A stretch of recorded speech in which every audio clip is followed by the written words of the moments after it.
Thiago Lima, do GE. Parabéns, feliz aniversário. Felipe, queria que você avaliasse essa partida e também o time voltou a criar, né, mas também sofreu alguns sustos ali. O Mirassol acho que pode ser um dos poucos times que não veio se defender no Maracanã, né? O que isso influenciou no jogo? Eu queria fazer uma segunda perguntinha de uma outra pauta da TV está fazendo, já projetando quarta-feira. Flamengo e Inter é um confronto muito equilibrado, são 39 vitórias do Inter e 38 do Flamengo na história. A que você atribui esse equilíbrio tão grande no confronto? Obrigado. Boa noite. 40 anos. Chegou. Bom, primeiro, dizer que... Eu já não esqueci a tua primeira pergunta, tá vendo? Tá. Ok. Boa. Primeiro, Mirassol. Um time muito bem treinado, muito bem organizado, nos criou muitas dificuldades para pressionar. É verdade que eu, como treinador, esperava outra, não escalação, senão outra formação na hora para pressionar, mas os jogadores tentaram se ajustar no meio do primeiro tempo e, mesmo assim, eles encontravam soluções para as nossas pressões. Isso é porque tudo é muito bem treinado, então... E eles identificam muito bem essas soluções, os espaços que encontrar, na qual nos gerou muita dificuldade para pressionar. Ao mesmo tempo que eles tentaram propor, que eles tentaram ter a bola em todo momento, tirar a bola da gente, deixaram mais espaços, nos deram mais chances do que os outros adversários, como você bem falou, que vem muitas vezes para se fechar. E, obviamente, nosso time criou muitas chances claras, onde não se converteram todas em gols, né? Então, isso vai muito da postura do adversário. Depois, com o placar, né, no segundo tempo, eles também deram um passo à frente, colocaram mais gente na nossa última linha e com isso também foi mais difícil defender, mas as chances nossas sempre eram mais claras.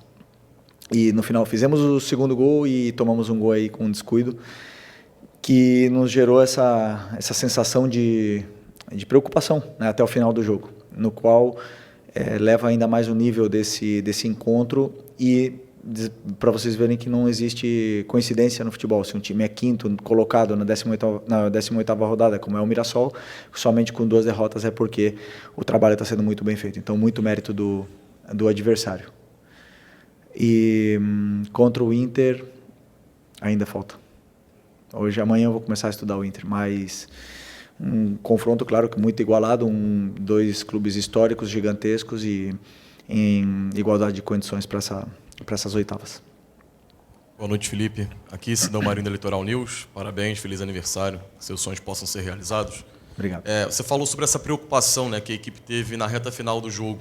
Hoje o Flamengo conseguiu chegar àquele segundo gol depois que abre o placar, que você comentou lá no Ceará depois do empate, só que acabou sofrendo o gol.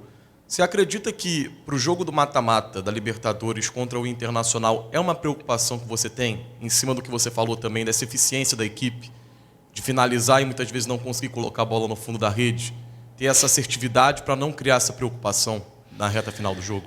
Não, a minha preocupação maior é que, primeiro, o time seja sólido na fase defensiva, muito sólido.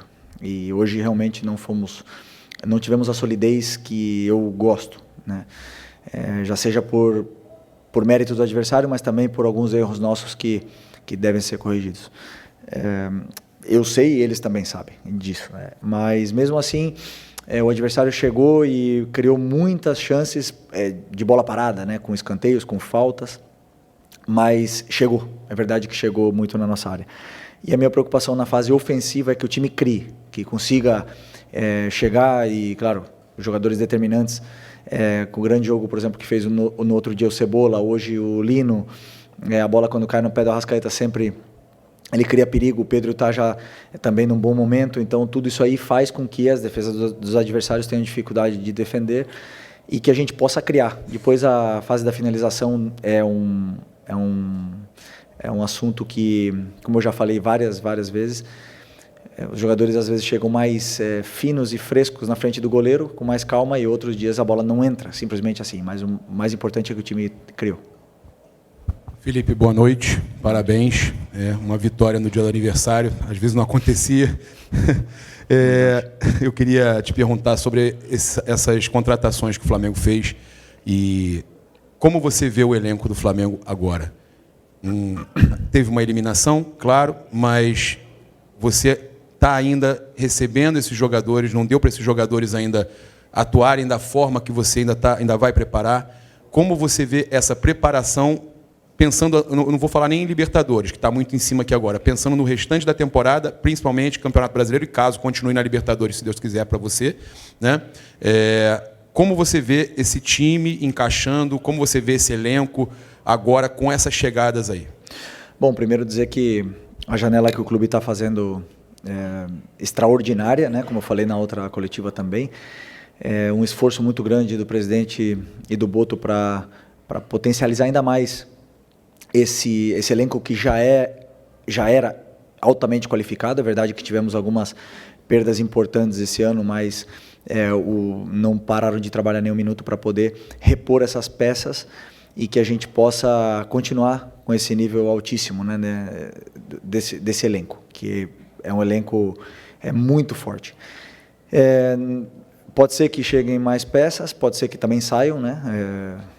Talvez a gente esteja com um número elevado de jogadores, pode ser que tenha algumas saídas, mas o mais importante é que a qualidade do elenco continua sendo muito alta e preparados para poder aguentar essa maratona de jogos até o final da temporada.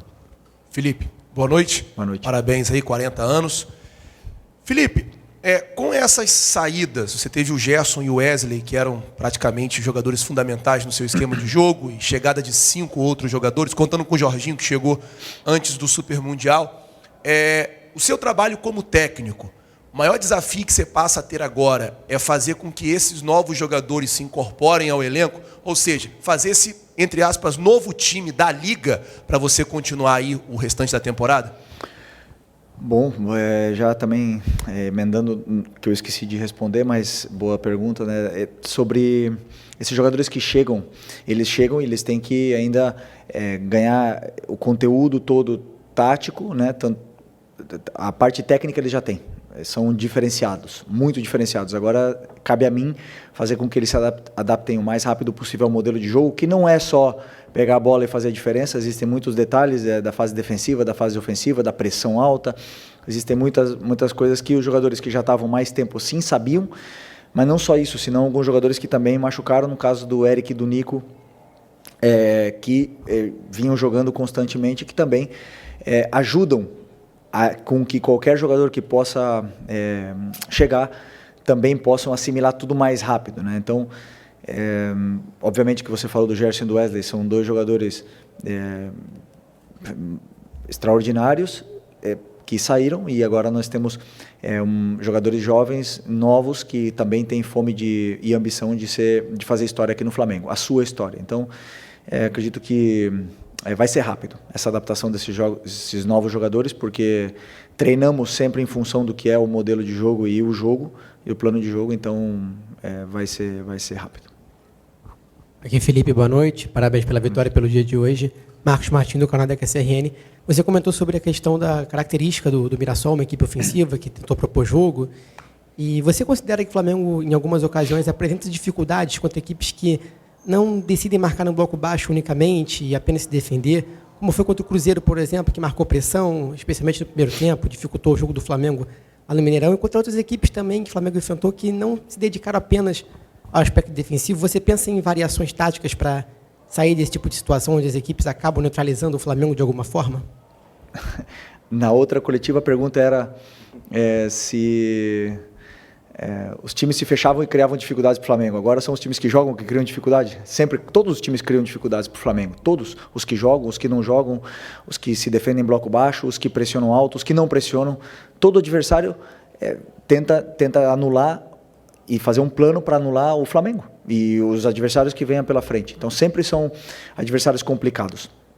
E o Mirassol tem, como eu falei, um trabalho muito bem organizado, onde eles sim tentaram propor e tentaram sair da nossa pressão e conseguiram muitas vezes com êxito, também não todas, porque nós também roubamos bolas e criamos chances de gol a partir da perda da bola deles, mas é um adversário que teve muito mérito no que é o seu plano de jogo, que não é igual, nem um pouco parecido com o que foi o Cruzeiro no Mineirão. nem um pouco. Mas é um trabalho muito diferente. A forma que o Mirassol e o trabalho que desempenhou aqui dentro do Maracanã, talvez, posso estar enganado, posso não estar lembrando, foi a equipe que melhor jogou contra o Flamengo no Maracanã durante esse ano, na qual tenho que dar parabéns para o treinador. Estou feliz por causa que ganhamos o jogo, mas tenho que reconhecer que eles foram muito bem no jogo e foi um jogo igualado, na qual nós fomos mais determinantes nas áreas. Felipe, Raíssa Simplício da Gol Brasil e da revista Placar, parabéns, feliz aniversário para você. Obrigado. Eu queria te perguntar sobre o Saul, acabou não entrando em campo hoje, mas você falava do Gerson, até você falava, vocês enxergam o Gerson de um jeito, mas eu gosto de colocar ele para jogar de outro jeito, e eu queria entender de você como é que você enxerga o Saul nesse time. Eu sei que ele ainda está pegando ritmo, se adaptando, mas se você vê ele jogando mais como segundo volante ou jogando mais como meia ali pela direita, enfim. E, se me permite, rapidinho, o Vinha e o Juninho Michael ficaram de fora da lista dos relacionados. Você acabou de falar essa questão do elenco, né, que está com bastante jogadores. Eu queria entender como é que foi o seu critério para decidir, por exemplo, deixá-los de fora hoje. Qual foi a primeira? O Saul, desculpa. Sim, já lembrei. O Saul é um jogador que é polivalente, ele joga em todas as partes do meio campo, já jogou de lateral, já jogou de zagueiro, já jogou até de atacante, mas hoje, pelas necessidades que a equipe apresenta, pela composição do elenco, eu vejo ele como para essa posição que estava o Gerson, agora está jogando o Plata e o Luiz Araújo e o Matheus Gonçalves. Eu vejo ele para essa posição, já falei com ele antes de ele vir para cá, que era a posição que ele jogava no Atlético de Madrid nos anos onde ele melhor rendeu. É verdade que nos últimos anos ele vinha jogando de volante, mas eu acredito que ele tem muito para oferecer nessa posição. Ele chega bem na área, ele é um jogador determinante na frente, faz a diferença, mas com certeza hoje era uma das opções minhas para o banco na parte na substituição de um dos dois volantes se precisasse, né? Claro que ele não tem, como eu falei, o mesmo conteúdo ainda, são vários detalhes da fase defensiva, são vários detalhes também na fase de construção, que ele vinha treinando mais na frente, então tentei segurar um pouco essa substituição hoje dos dois, e também do Vitor Hugo, que estava no banco como opção de volante. E sobre as escolhas, eu formato o banco em função do que o jogo pede, em função do que a equipe precisa. Claro que o Vinha é um jogador internacional, um jogador que já todo mundo sabe da qualidade que tem, mas na hora de escolher e ficar com 3 laterais esquerdos no banco, onde provavelmente não ia entrar nenhum deles, como hoje não entrou nem o Ayrton, então eu optei por deixar ele treinando hoje, porque ele precisa de treino, ele precisa de ritmo, da mesma forma que o Juninho e da mesma forma que o Michael. Então, a hora que precisar, eu sei que eu posso contar com eles, que eles estão bem treinados, e foi mais isso, mais em função do que um plano do que a equipe precisava para o jogo. Aqui. Boa noite, Felipe. Léo José do Coluna do Fla. Na quarta-feira, depois da eliminação em BH, você disse que minimizava um pouco algumas críticas mais ácidas do pessoal da internet, só que valorizando mais as críticas do estádio, das arquibancadas. Hoje, antes do jogo começar, uma grande parte da torcida começou a gritar que o Campeonato Brasileiro é obrigação, junto com a Libertadores. E já levando em consideração esse seu pensamento, você também acredita que o Campeonato Brasileiro agora é uma competição que o Flamengo pretende, que o Flamengo precisa tratar como obrigação, chegar até a última rodada disputando o título? Primeiro que naquela minha resposta, eu generalizei muito o que é a situação da internet, e claro que me expressei mal, né? Mas acho que a maioria de vocês entendeu o que eu quis dizer naquele momento, e até alguns de vocês até me defenderam em função disso, né? Claro que o que eu quis dizer é que as redes sociais, elas perdem muitas vezes o controle, e se você ficar se guiando por isso, você fica louco e você perde a noção, né? Até mesmo muitas pessoas têm problemas mentais por por estar lendo comentário do que outros pensam. Então, eu quis dizer isso, o que é exagerado que é e o extremista que é muitas vezes são as redes sociais. O que não quer dizer que sejam ruins. As redes sociais vêm para ajudar o mundo e vêm para melhorar, mas realmente nós que estamos sempre colocando a cara, se você seguir isso aí, você passa mal, né? Então, o que você falou sobre a torcida, tem todo o direito do mundo de fazer tudo o que quiser. Aliás, desde que eu cheguei aqui, o dia que eu botei o pé no Rio de Janeiro, estava tendo um protesto contra a equipe que tinha perdido contra o Emelec na Libertadores, estava num momento difícil e eu sabia onde eu estava vindo. Conheço o Flamengo durante toda a minha vida e vivi o Flamengo nos últimos 6 anos e não existe outro caminho senão a cobrança do torcedor aqui. Aqui sempre foi assim e sempre vai ser. Nunca iremos nem devemos mudar o que é a essência do torcedor do Flamengo, que sempre quer o melhor para o clube. E claro que eles exigem. E eu volto a repetir o que eu falei na última coletiva.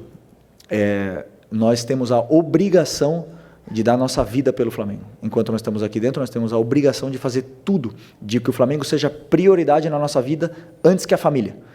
Essa é a nossa obrigação. O resultado a gente não controla. Mas que nós queremos ganhar, com certeza queremos ganhar. E vamos em busca disso. Felipe, Vitor Nicolau, do canal Falso 9. Você classifica o seu modelo de jogo como um jogo de progressão.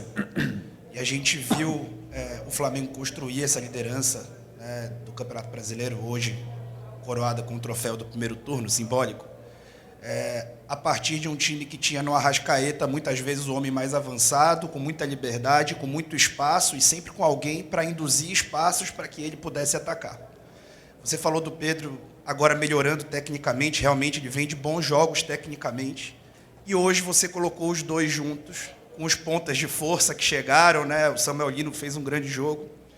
Só que, na minha impressão, queria validar a sua também, o Flamengo não conseguiu, em algum momento, ter a sua organização ofensiva gerando tantas chances de gol, como gerou na quarta-feira, a organização ofensiva gerando muitas chances de gol, como a tua organização ofensiva normalmente gera muitas chances de gol.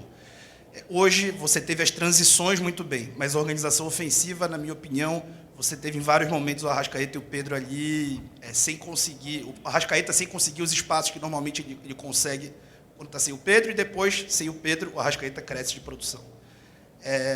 Na fase defensiva, também, né, você acabou tendo a saída de bola do Mirassol, superando muitas vezes a tua marcação alta com esses dois. Você acha que, em algum momento, em meio de temporada, você vai conseguir coordenar para que o time seja a lá Flamengo, dominante, fazendo o jogo de progressão com esses dois juntos? Vitor, gosto de você. Te conheço. Sabe muito de futebol. Primeira vez, né? Que tu vem aqui, né? Bem-vindo. Bom, boa pergunta. Sobre o Pedro e o Arrasca, é o seguinte, eu acredito que eles podem jogar juntos. Claro que podem. Hoje eu vi muitas coisas boas na fase ofensiva. Aliás, eu vi muita facilidade na fase ofensiva para a gente chegar. Chegávamos com muita facilidade por fora, principalmente, porque o Mirassol é um time que se compacta muito e bloqueia muito o meio.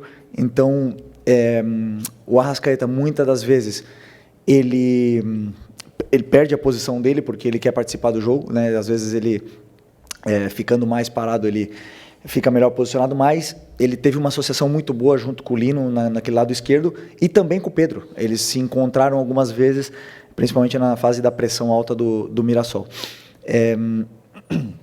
Mas, como eu falei, como existia uma certa facilidade em chegar até a área do Mirassol, nosso time estava sendo extremamente vertical.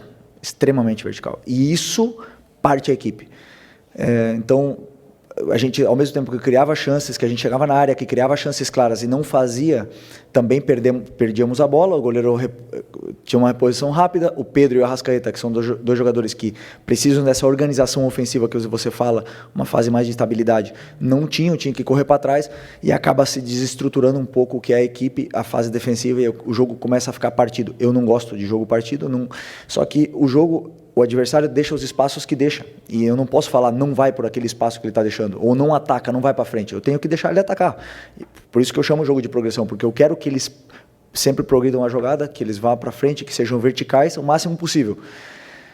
Aí hoje eu gostaria que eles fossem um pouco menos, né, para a gente poder ter essa estabilidade, para o Pedro e o Arrasca poder descansar, para eles poderem pressionar juntos e a gente poder recuperar juntos. Mas na fase defensiva de hoje, a culpa foi do treinador. A pressão que eu propus para a equipe não deu certo e não foi culpa do Arrascaeta e do Pedro. Se tivesse sido do jeito que eu pensava, provavelmente teria funcionado melhor. Mas como não foi... E depois eu vi que a gente já estava sofrendo, precisávamos mais de perna para poder correr. Optei por tirar o Pedro e botar o Luiz Araújo, e aí o time já fica mais consistente com esses jogadores que aguentam fazer 70 metros. E não deixamos de sofrer mais. Eu senti que o time já ficou um pouco mais consistente. Okay? Oi, Felipe. Feliz aniversário. Bem-vindo ao Isenta.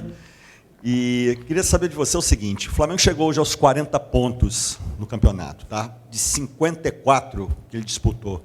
Isso dá uma média ali de 74% de aproveitamento na competição.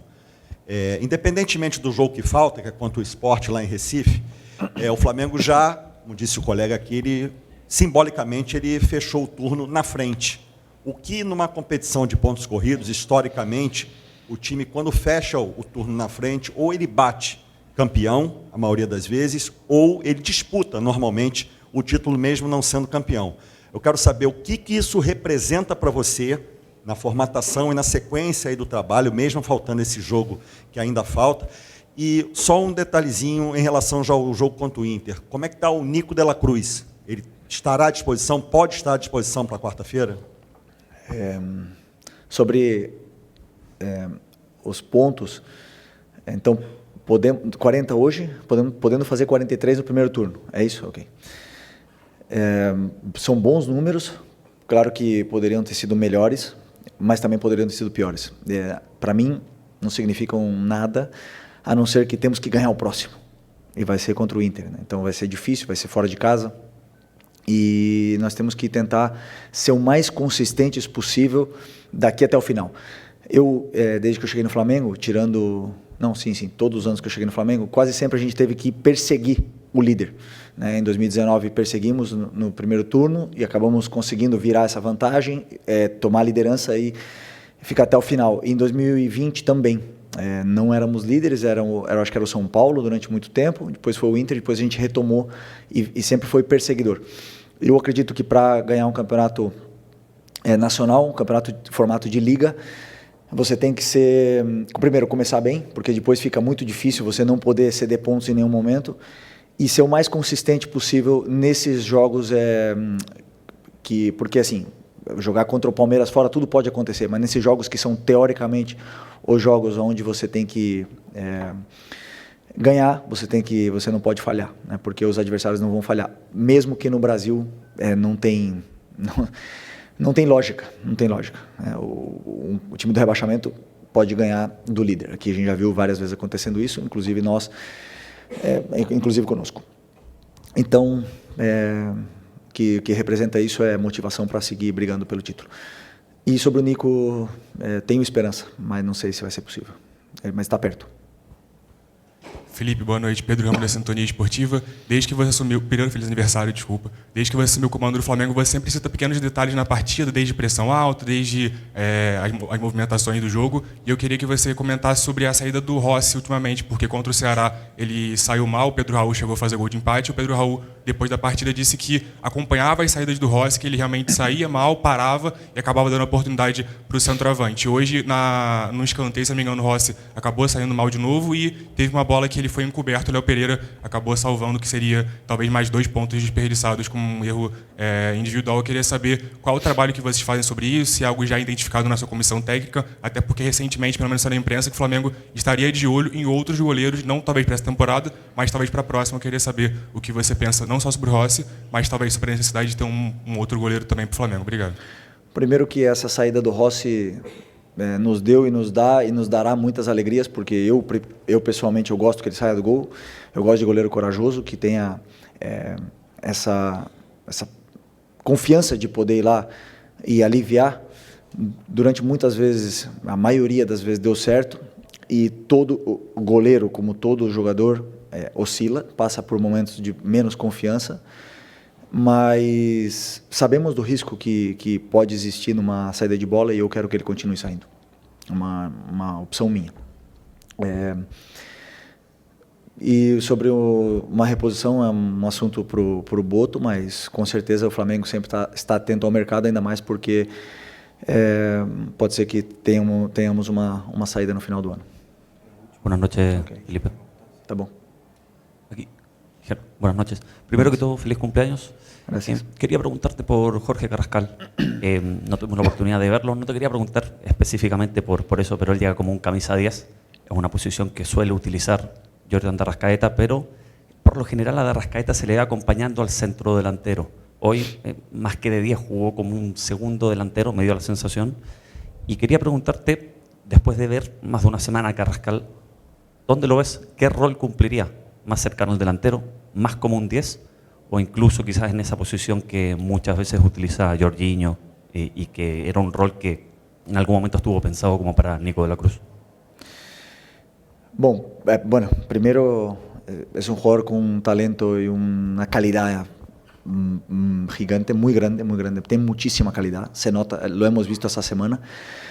Hoy lo tenía casi seguro de que iba a ponerlo, tenía muy pensado el cambio de Arrascaeta y que él entrase por Arrasca, pero sentí en ese momento que el equipo necesitaba presionar más al Mirasol, necesitaba gente que tuviera más presión, sobre todo en los detalles micro ahí de la presión alta, que ya tiene muy bien incorporado Bruno y Plata, y Carrascal aún no tiene tanto estos entrenamientos de presión, por eso opté por no ponerlo por la fase defensiva, pero la fase ofensiva seguro que nos daría mucho, tiene mucha calidad, es un jugador que yo tengo una esperanza de que sea ídolo de este club dentro de los próximos años, porque es el típico jugador que al aficionado le va a encantar ver por lo bien que trata la pelota. Y después, contestando tu pregunta sobre la posición, yo le veo en la misma posición que juega Arrascaeta hoy. Sin embargo, él me dijo que puede jugar tanto abierto como en la posición en derecha también, o sea, en las 4 posiciones de arriba, él puede jugar en las 4. Entonces, con la cual va a tener muchos minutos durante la temporada, hay partidos para todos y sin ninguna duda va a ser un jugador, pero va a ser un jugador importantísimo para mí, para nosotros. Obrigado, boa noite, pessoal.